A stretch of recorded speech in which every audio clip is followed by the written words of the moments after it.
The first question, do you think that people should use social media in exercising their freedom of speech? So my answer is, I think the people should use social media in exercising their freedom of speech since we are now in the 21st century. So unlike before, when people want to exercise their freedom, they tend to what you call this, like for example, if they have some hinanaing with the government, may magrarally sila sa streets or anything, like mayroon ding kunyari sa isang institution, so they have this called open letter, yung mga ganyan.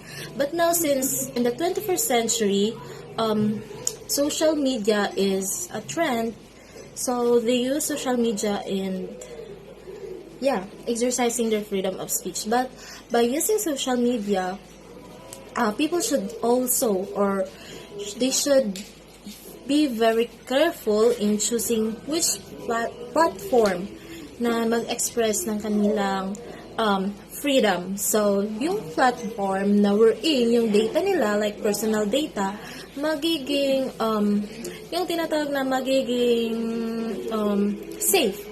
Kung saan yung ideas nila, hindi siya pwede magiging hadlang, or yung mga ideas nila, or kumaga hindi mag-backfire sa kanila. So, like for example, sa Facebook, may mga limitations, ganyan. So, ayan lang.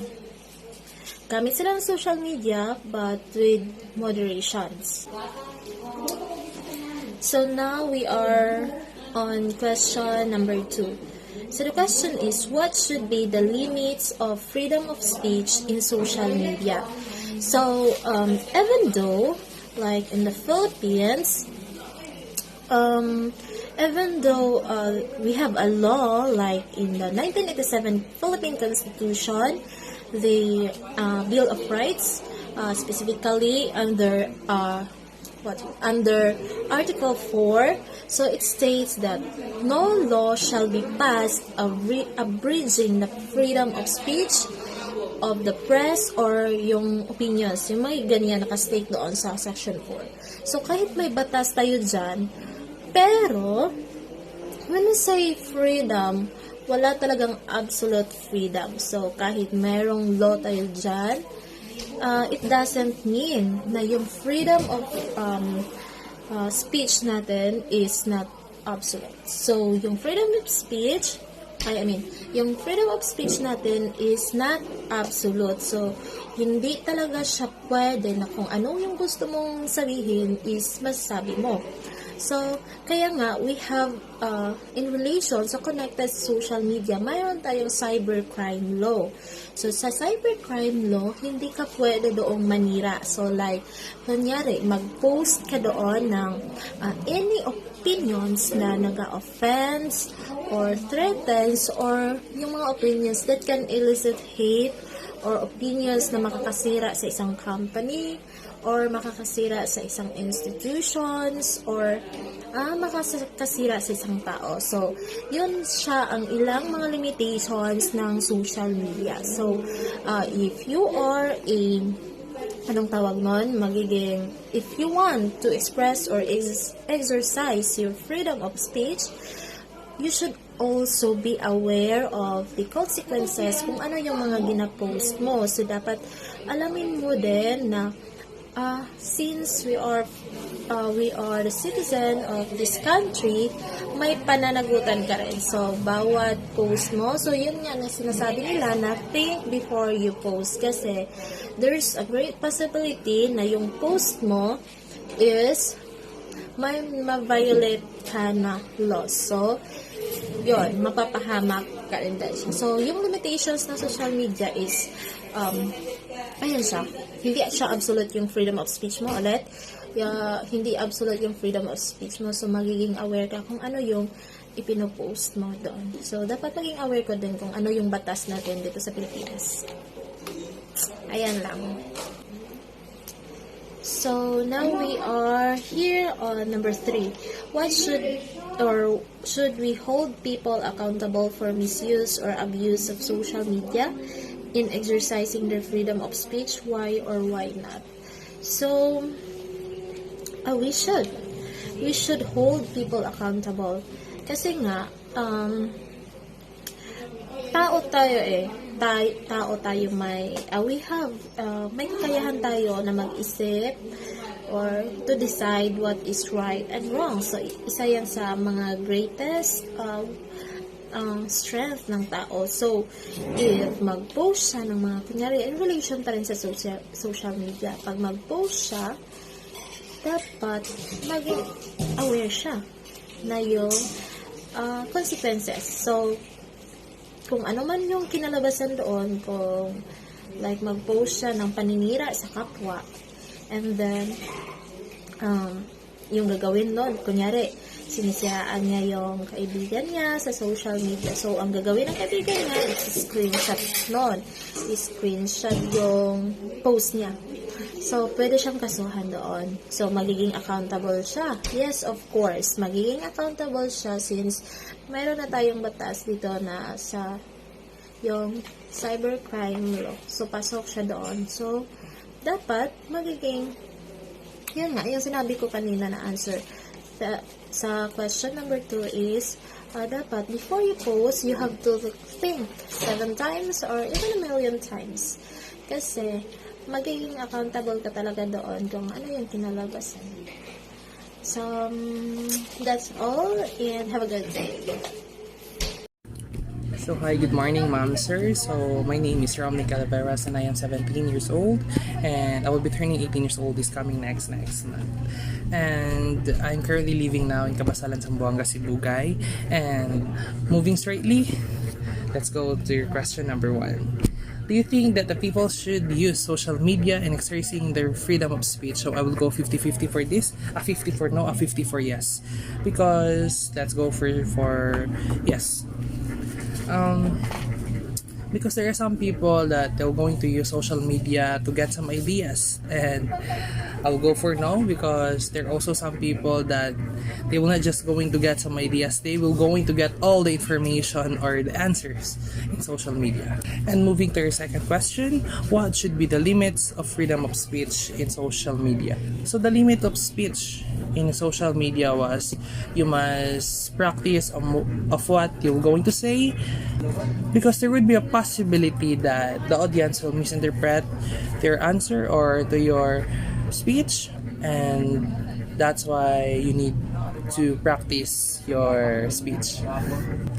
So moving to the third question, should we hold people accountable for misuse or abuse of social medias in exercising their freedom of speech? Why or why not? So I would going for why first. Because I'd go for yes. We should hold people accountable for abusing of social media, exercising their freedom of speech, because how they will going to know on what is the really definition of freedom of speech if they already get some information already to internet na. So it seems like unfair to the other people that they are really study hard to know the real definition of freedom of speech. And that would be all that I thank you. Good day everyone. I am Miss Clarice Empingos, an interviewee of Miss LJ La Paz Lacquio. So she requested me to answer the 3 questions which regards the freedom of speech of each individual. Okay, so the first question would be, do you think that people should use social media in exercising their freedom of speech? Yes, of course. Social media is one of the instructional media that could help us express our opinion of a certain matter. Like for an example, the Anti-Terrorism Act. So there's a lot of people who uses their freedom of speech in social media. Like for an example, the Facebook account, the Twitter, the Instagram account, but usually Facebook is really known about it. So there are people who expresses their own opinion about the advantages and disadvantages of Anti-Terrorism Act, in which it is also the example, it is one of the example of exercising their freedom of speech. Okay, so that is for the first question. For the second question is, what should be the limits of freedom of speech in social media?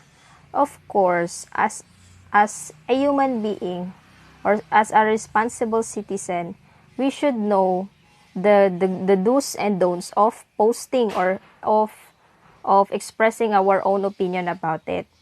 So we make sure that we should not hurt other people in expressing our own feelings or opinion regarding that matter. Okay? So there is always a do's and don'ts. So the don'ts is the limitations of what it extends that hurt people. Okay? Okay, so the third question is, should we hold people accountable for misuse or abuse of social media and expressing their freedom of speech? Of course, yes. Ignorance of the law excuses no one. If that people who misuse or abuse their freedom of speech, they shall be subjected to punishment, because it is not good to abuse or misuse that certain instructional media to hurt other people or in doing business matter that is not allowable to do. So there is always a punishment if such individual who misuse or abuse their freedom of speech. That's all. Thank you. So, hi, I'm Gladys V. La Paz Cananga, the cousin of Lady Jean Lacquio. So, the first question is, do you think that people should use social media in exercising their freedom of speech? Yes, of course. Through the use of social media, we can exercise, we can gain more lots of information, knowledge, and techniques on how we are going to exercise our freedom of speech. So it can be helpful to us to manage as well. The next is, what should be the limits of freedom of speech in social media? For me, the limits of freedom of speech in social media is to manage our ability to learn what is good in applying in our speech. We already know that what's the best for that should use to, just like persuading, informing, and others.